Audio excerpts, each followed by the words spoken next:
Сметам дека жената, уште од најмала возраст, значи уште кога ќе биде девојче, треба да се воспитува во рамките на своето семејство да биде достоинствена, да се воспитува да биде педантна, да знае да каже убав збор, да се бори за своите права уште од најмала возраст, не затоа што е само жена, туку затоа што е човек, затоа што и таа има свои потреби.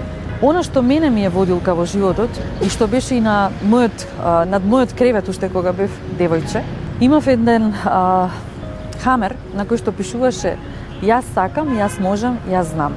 Тоа потоа се преточи во нешто убаво, една позната моја песна, хит, кој што се вика Нешто убаво. Но потоцна во животот сватив дека за да жената биде целосна мора да има и верба. Значи мора жената да верува во своите соништа за да стигне онаму каде што треба да стигне. Независно дали е тоа борба за себе, независно дали е тоа борба за своето семејство, за својата професија. Јас во мојата приказна денес се борам за лицата со попреченост, за лицата со ретки болести и сум жена која што не се откажува никогаш од својата верба и од своите соништа. Вербата во Бога и вербата во луѓето, дека на крајот се сите навистина само луѓе и секој има некоја добрина во себе, тоа ме водеше цело време и до ден денес ме води и ќе ме води понатаму.